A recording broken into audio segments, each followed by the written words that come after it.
Okay, Mom, I'm leaving for school. Okay, have a good day.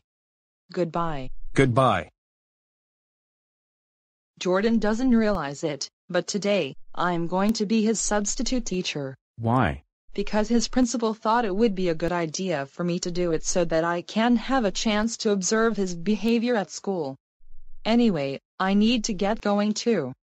Your father is going to drive you to school today. Goodbye. Goodbye. Mom, what are you doing here? I'm going to be your substitute teacher for English today. Why?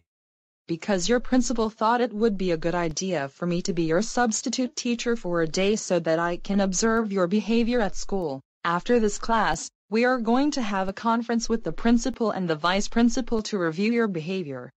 Anyway, you better sit down.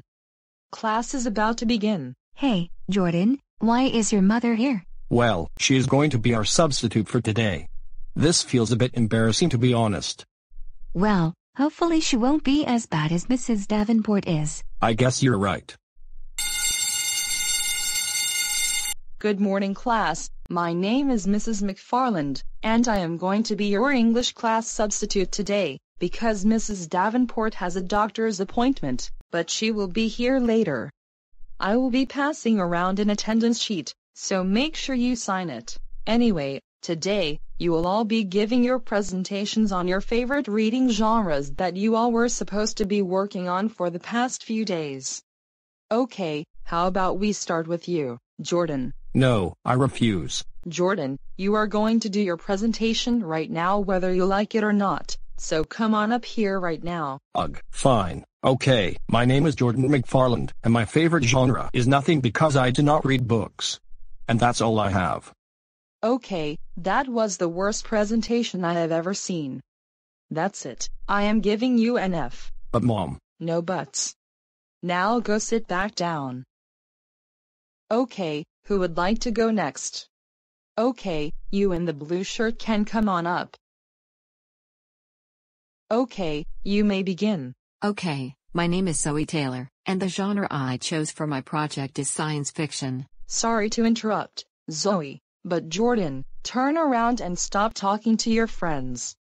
You are being rude and disrespectful to your classmate.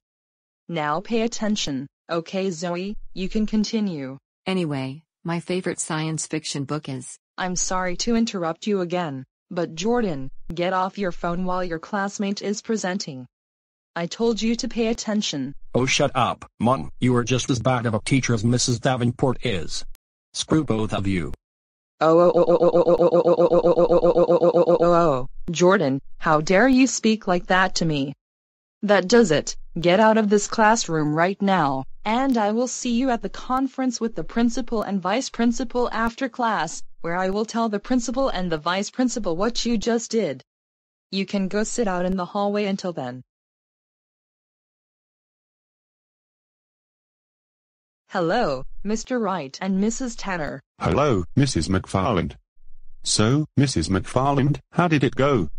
Not very good, to be honest, because Jordan was very bad today. Oh really? What did he do this time?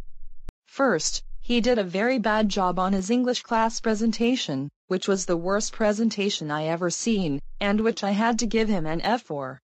Then, during his classmates' presentation, he was talking to his friends, so I told him to pay attention, but he just went on his phone instead. When I told him to get off his phone, he just started saying disrespectful things about both myself and Mrs. Davenport, and that's when I kicked him out of class. Well, you did the right thing by kicking him out of your class. You should not have to take that from your own son. And Jordan, you should know better than to disrespect your own mother like that. On the other hand, Jordan gets referrals for disrespecting his teachers like that on a regular basis. Oh, now I understand what his teachers have to put up with. And they should not have to put up with that. I will ground him for what he did. On the other hand, I always ground him every time he gets a referral like this. Something doesn't seem to be working if he keeps acting like this. So let's talk about what consequences we can do for him. Well, for one, I think he was talking to his friends in class too much. I think he needs to be separated from them in class. That sounds like a good idea. I will let all of his teachers know to separate him from his friends during class. And you also mentioned that he uses his phone in class when he isn't supposed to. That's right. In fact, I think that from now on, I will send him to school without his phone until I see his behavior improve. Good thinking, and if he does bring his phone to school, he will have it taken away and he will get a detention. Yes, that sounds fair. Oh, and I think that, for what he did in your class today, he deserves another detention. I agree. So, Jordan, you will be having 5 hours of detention next Monday after school. Oh no. No, no, no, no, no, no, no. Please don't do this to me. All of these punishments sound so horrible. Too bad.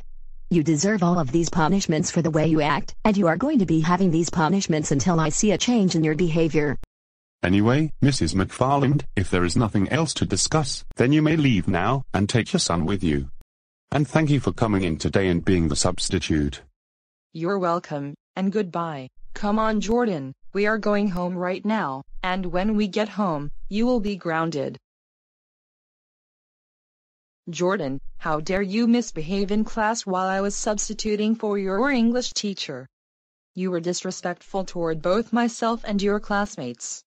And the worst part is that you do this to your teachers on a regular basis. But Mom, I'm so sorry. It doesn't matter. Your principal and vice principal gave you a list of punishments, and you deserve all of them. And you are now grounded until all of those punishments are over. Now go to your room right now. Why?